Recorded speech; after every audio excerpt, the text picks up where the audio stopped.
안녕하세요. C 플러스 인터내셔널의 현학부입니다. 반갑습니다. 오늘은 계약관리의 핵심이라고 할 수 있는 의사소통, 커뮤니케이션에 대해서 PD 계약 조건에 규정되어 있는 내용을 중심으로 알아보도록 하겠습니다.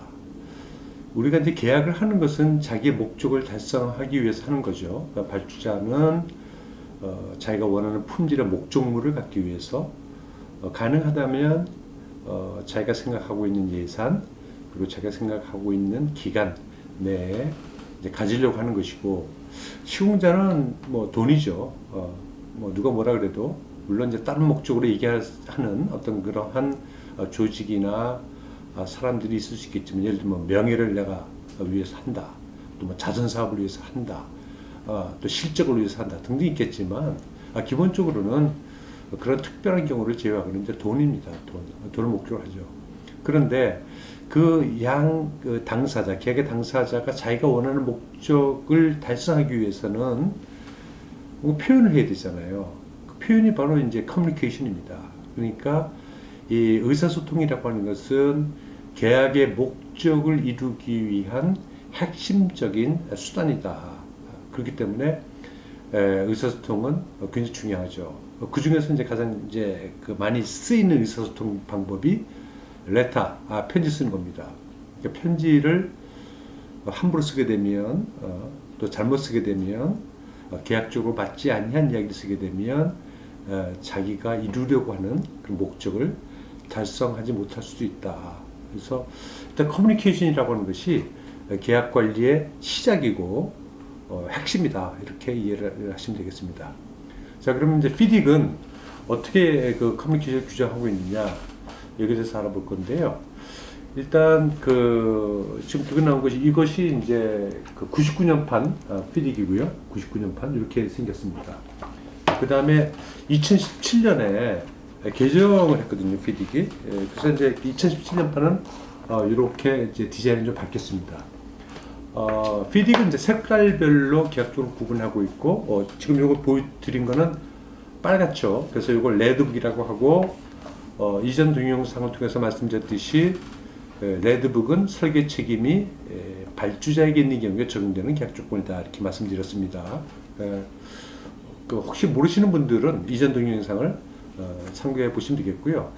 2017년도 판에 상당히 많은 개정이 이루어졌어요. 이 커뮤니케이션, 의사소통도 상당히 많은 부분이 바뀌었는데, 어떻게 바뀌었는지, 그리고 어떤 내용을 규정하고 있는지에 대해서 알아보도록 하겠습니다.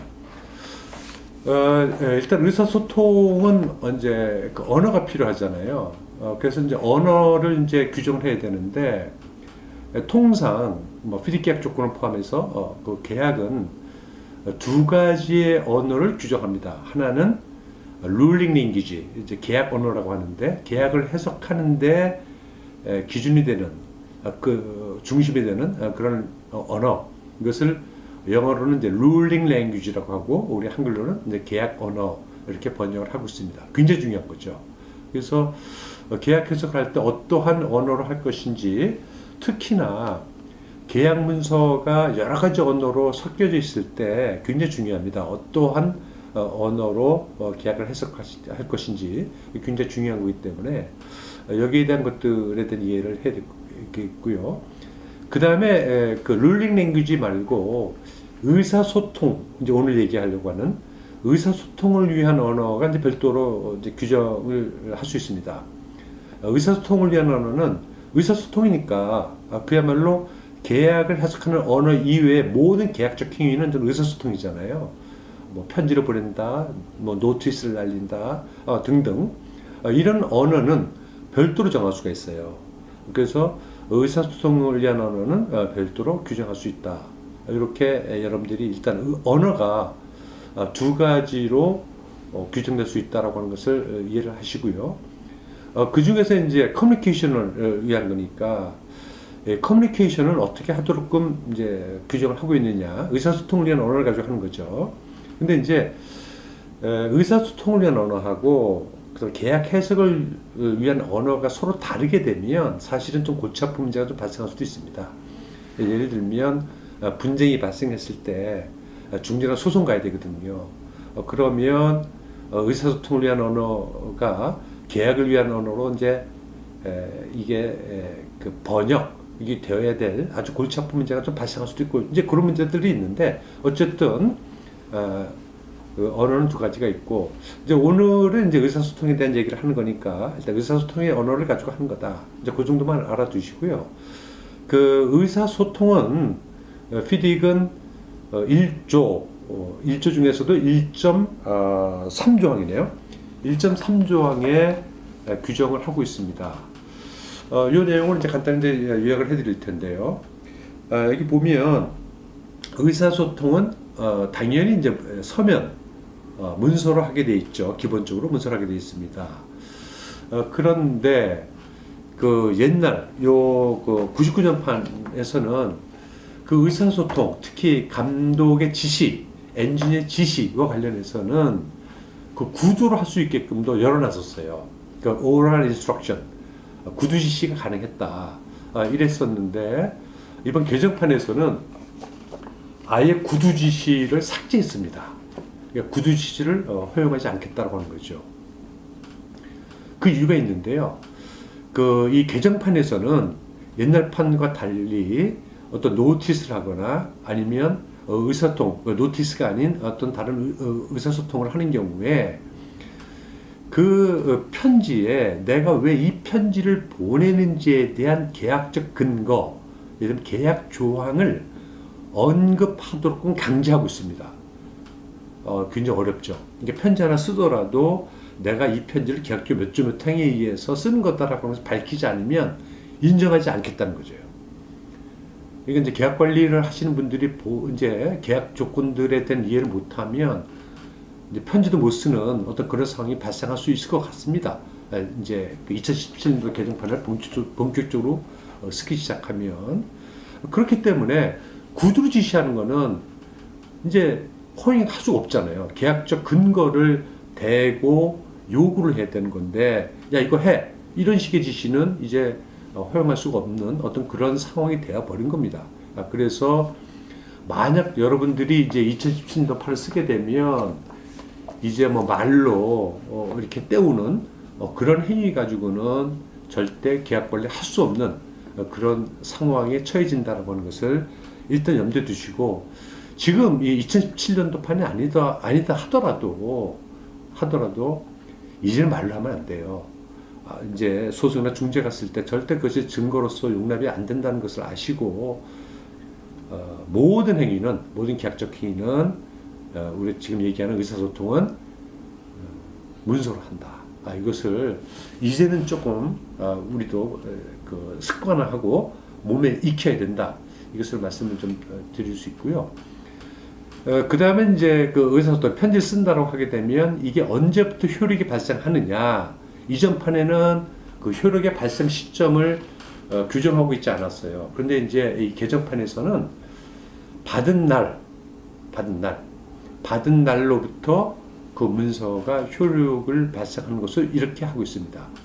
이제 그 의사소통의 종류를 보면 크게 두 가지죠. 하나는 문서로 편지, 종이로 하는 경우 이런 경우가 있을 거고 그 다음에 요즘 흔히 하는 이메일과 같이 전자적인 시스템, 일렉트로닉 어떤 그런 시스템을 이용해서 의사소통하는 경우가 있는데 그 전자적 시스템을 이용하는 경우에는 그 이메일 같은 경우에 예를 들어 보낸 그 다음 날부터 효력이 발생하는 것으로 하고 있습니다. 물론 보낸 사람의 이메일 시스템에 non-delivery 이것이 송부가 안 됐다라고 하는 메시지가 뜨면 그것은 인정이 안 되는 거고요. 당연한 거죠.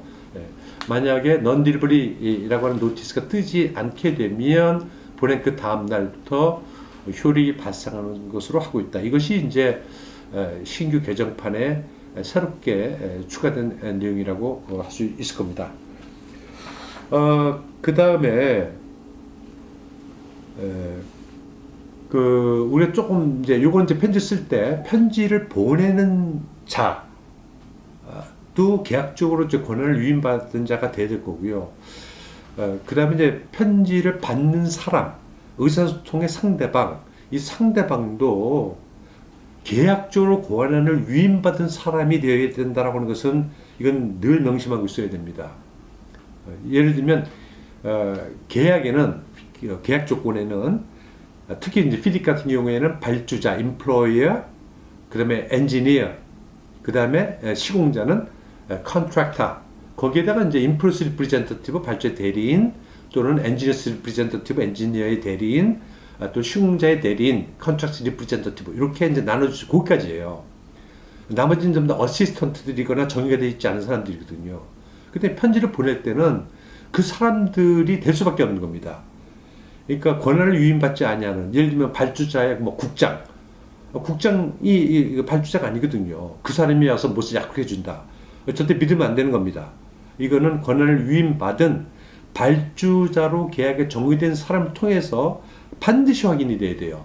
그렇지 않게 되면 나중에 굉장히 큰 문제, 특히 이제 극단적인 싸움을 박탈할 때는 전부 다 오리발을 내밀기 시작한다. 그래서 보내는 사람의 권한, 받는 사람의 권한, 그 계약적 권한이 확인이 돼야 되고 올바르게 정의된 그런 사람에게 편지가 보내져야 된다라고 하는 것을 여러분들이 반드시 이해를 해야 된다. 그 다음에 우리 이제 간혹 이제 잊고 있는 건데 그 편지를 보낼 때 이제 그 계약 조건에는 발주자, 엔지니어, 시공자 이렇게 돼 있다 그랬잖아요. 그러면 이제 시공자가 발주자에게 보낸다라고 하게 되면 그 사본을 반드시 엔지니어에게 같이 보내도록 하고 있습니다. 이걸 빼먹는, 잊어먹고 적용 안 하는 사람들이 좀 있는데 그렇게 하면 안 돼요. 마찬가지로 발주자가 시공자에게 보낼 때는 사본을 엔지니어 보내야 됩니다. 그리고 엔지니어가 발주자에게 예를 들어 기성 확인서를 보낸다라고 하게 되면 사본이 시공자에게 와야 됩니다. 그러니까 그 계약에 등장하는 3인방 발주자, 시공자, 엔지니어 간의 그 의사소통은 그 누구와 하더라도 사본이 다른 그 엔지니어 또는 발주자 또는 시공자에게 보내줘야 된다라고 하는 것을 우리가 잊어서는 안 된다. 이것을 우리가 잊지 말아야 됩니다. 예. 의사소통이라고 하는 것은 계약의 핵심입니다. 내 목적을 달성하기 위한 핵심적인 수단이다. 그렇기 때문에 이제 의사소통에 대한 그 정확한 이해를 좀 할 필요가 있어서 오늘 이 동영상을 좀 보여드렸고 있고요. 그 다음에 이 계약 조건, 피딕은 지금 이제 영문판을 제가 이제 가지고 있는데, 피딕은 이것이 여러 가지 언어로 이제 번역이 돼 있어요. 여러분들 피딕 홈페이지 들어가게 되면 뭐 한국어로도 번역이 돼 있어요. 홈페이지에 뜨고 있지는 않습니다. 한국어는. 한국어는 이제 제가 번역을 했습니다. 우리 C+가 피딕이 발표한 6개 계약 조건, 주요 계약 조건에 대해서 번역했는데 이것은 엔지니어링 협회의 용역을 받아서 저희가 했거든요. 근데 엔지니어링 협회가 지적재산권 때문에 아직 피딕이 안 넘기고 있어요. 그래서 한국어판은 한국 엔지니어링 협회를 통해서 이제 구해볼 수가 있고요. 남은 뭐 중국어, 포르투갈어, 프랑스어 등등 여러 가지 국가의 언어로 이제 번역이 되어 있고 그 번역된 언어로 계약을 할 수도 있어요. 그런데 만약 해석상에 다툼이 발생하잖아요. 그렇게 되면 해석의 정본, 피딕이 인정하고 있는 공식적인 정본은 영문본입니다. 영문본. 그렇기 때문에 그 피딕을 공부를 하신다고 하게 되면 번역서를 가지고 하시면 좀 위험하다라고 하는 것이고요.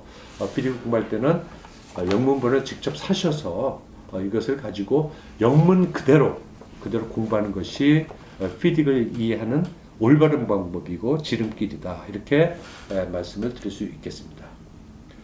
예, 여러분들 충분히 이해하셨을 것 같아요. 그렇게 생각하고요.